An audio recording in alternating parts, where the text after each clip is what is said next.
Hi, everybody. My name is Andy Rogers, and I will be presenting on Denmark immigration in the 1970s and today.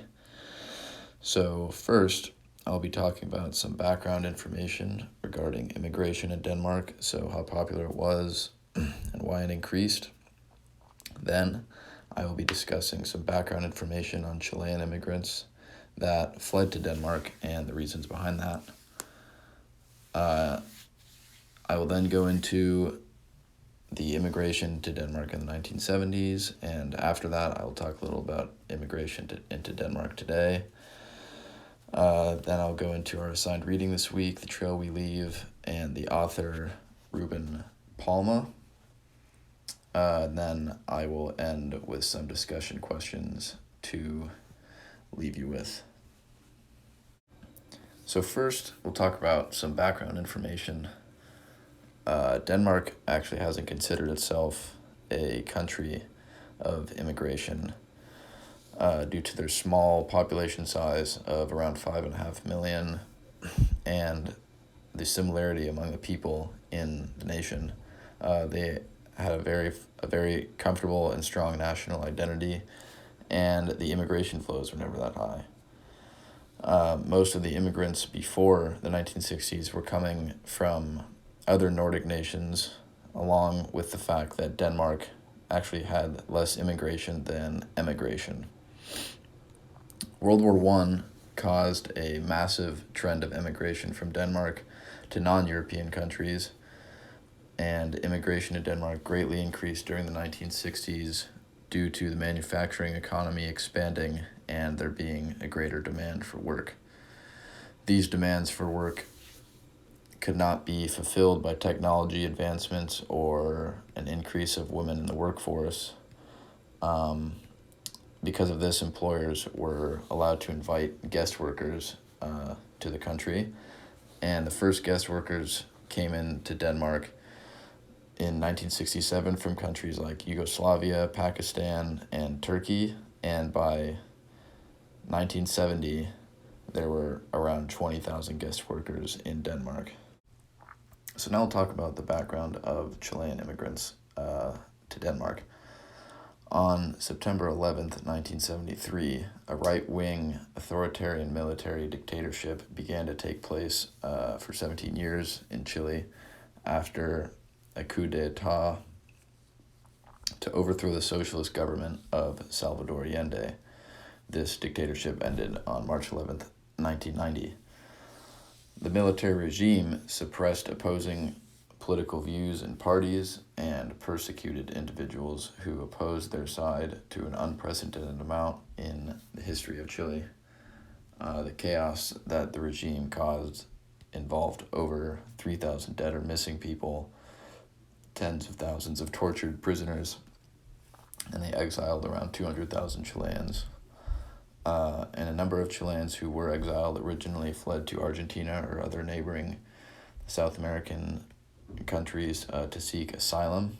The president of Argentina, Juan Perón, shared similar interests to Allende. However, he passed away in 1974, and his wife took over, and 2 years later, another dictatorship began due to the Argentine military overthrowing the government.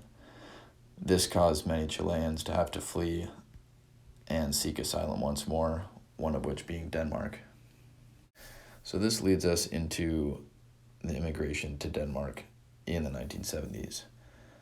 So towards the end of 1973, the first oil crisis hit Denmark, which caused a large increase in unemployment for the first time in over a decade.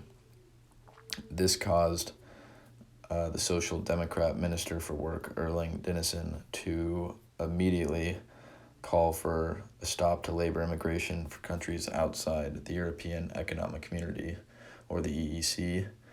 So nations in the EEC were Belgium, France, Italy, the Netherlands, and West Germany, and the UK, Denmark, and Ireland joined that agreement in 1973.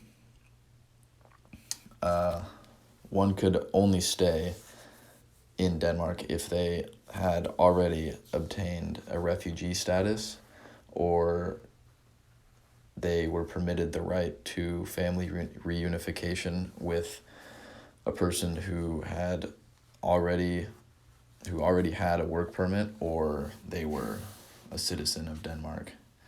And then in 1977, there was a cross-party committee established by the Social Democrat government that's purpose was to form a more organized way to be able to manage their immigration, which was a very loosely controlled area of their nation at the time.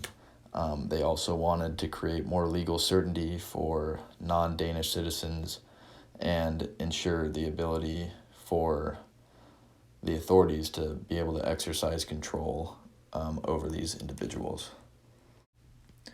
So immigration today into Denmark, about half of the growth in Denmark today and in the past 30 to 35 years is actually linked to immigrants and guest workers, or dependents of immigrants and guest workers. 6% of the population of Denmark today is made up from non-documented immigrants from Asia and Africa, when in 1980 that number was only around 1%. And the immigration and asylum policies of Denmark have been made much more strict over the recent years, especially during the 2010s. So in 1997, individuals seeking asylum and family reunification made up about half of the immigrants into Denmark. In 2017, 65% of immigrants were made up of international students and labor migrants, and then family reunification only accounted for about 13%. So they've definitely made their immigration policies much more strict. So that takes us into this week's reading, and the author of this week's reading is Ruben Palma, who was born in Chile in 1954, and he immigrated to Denmark in 1974, where he has lived ever since, and now he's a citizen. Palma originally wanted to be able to return to his home country, but after a decade of living in Denmark, he came to the realization that he couldn't do that. And he, just like thousands of others, fled to Denmark in order to seek asylum from persecution in Chile during the dictatorship after the coup. Palma originally sought asylum in Argentina in early 1974, but after he noticed the political situation and climate began to look similar to that of his home country, he decided to flee to Denmark later that year, so he wasn't in Argentina even that long. Palma writes novels, short stories, poems, newspaper articles, and even theater about immigrants coming to Denmark, and many of these are actually written in Danish as well.